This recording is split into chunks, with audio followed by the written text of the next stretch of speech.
honourable Guwahati হাইকোৰ্টত নিৰ্দেশ মৰ্মে অহাকালি ৰাতিপুৱা 10টা বজাত বডলেণ্ড টেৰিটৰিয়েল কাউন্সিল এছেম্বলিত চিফ এক্সিকিউটিভ মেম্বাৰ তথা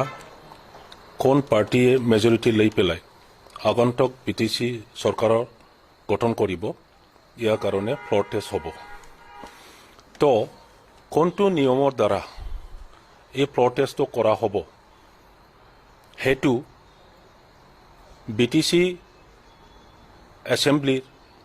সেক্ৰেটাৰিয়েটত হেতু ডিসিশন ল'ব লাগে ইতিমধ্যে আমি শুনিবলৈ পাইছো যে তেখেতসকলে কিবা এটা কাৰণৰ কাৰণে হেণ্ড ৰেইজ কৰি পেলাই এই ফ্ল'ৰ টেষ্টটো কৰিব বিচাৰিছে বিপিএফ দল হিচাপে আমি অকল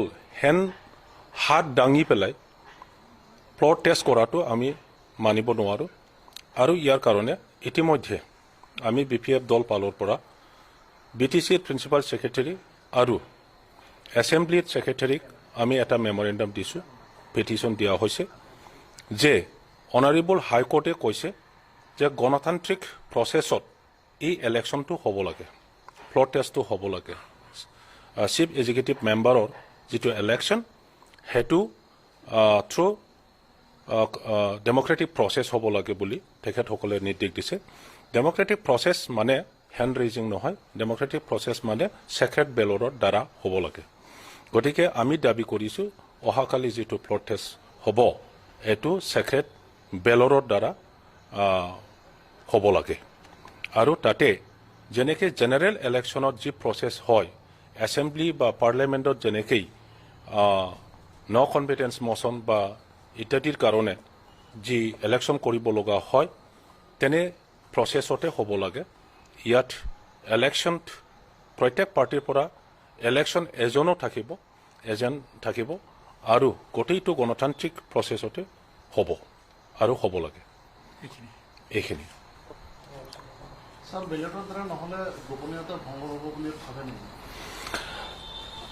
ছেক্ৰেট বেলটৰ দ্বাৰা যদি নহয় তেতিয়াহ'লে তাতে বহুত ধৰণৰ মেনুপুলেশ্যন কৰাৰ আশংকা থাকে ইয়াৰ কাৰণে আমি কোৱা নাই যে প্ৰচেছটো কাৰোবাৰ কাৰণে ফেভাৰেবল হ'ব নন ফেভাৰেবল হ'ব এইটো কথা নহয় জেনেৰেল সকলোৰ কাৰণে একচেপ্টেবল প্ৰচেছটো হ'ল ছেক্ৰেট বেলটৰ দ্বাৰা ইলেকশ্যন কৰা গতিকে সেই প্ৰচেছটোই এডপ্ট কৰি পেলাই কালি ফ্ল'ৰ টেষ্টটো কৰিব লাগে বিটিচি ছেক্ৰেটাৰিয়েটৰ নিৰ্দেশ মতে কালি ফ্ল'ৰ টেষ্ট হোৱাৰ আগত গোটেই ইলেক্টেড মেম্বাৰসকলক অথ টেকিং কৰিব প্ৰথম স্পীকাৰ চিলেকশ্যন কৰি পেলাই তাৰপিছত স্পীকাৰ আৰু ডেপুটি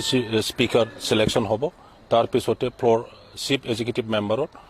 ফ্ল'ৰ টেষ্টটো কৰা হ'ব আপোনালোকে সকলোৱে জানে যে আজিৰ দিনত বিজেপি আৰু UPPL নেতাসকলে তেখেতসকলৰ ছাপৰ্টাৰ ইলেক্টেড মেম্বাৰসকলক গুৱাহাটীত লিলি হোটেলত হাউচ এৰেষ্ট কৰি থোৱা নিচিনা ৰাখিছে আৰু আমি শুনিবলৈ পাইছোঁ যোৱাকালিলৈকে তেখেতসকলক শ্বিলঙত থৈ দিছিলে এতিয়া গুৱাহাটীত আহিব বুলি আমি গম পাওঁ কালি তেখেতসকলে বহুত কনস্পিৰেচি কৰি আছে কেনেকৈ BPF দলক হাৰাব লাগে এই ফ্ল'ৰ টেষ্টত গতিকে আমি স্মেল কৰিছোঁ তেখেতসকলৰ কনস্পিৰেচিটো কালি গোটেই ইলেক্টেড মেম্বাৰসকলক লৈ যদি নাহে বিটিচিৰ ফ্ল'ৰ টেষ্টত তেতিয়াহ'লে BPF দলে ইয়াৰ পৰা আমি ৱাকআউট কৰিম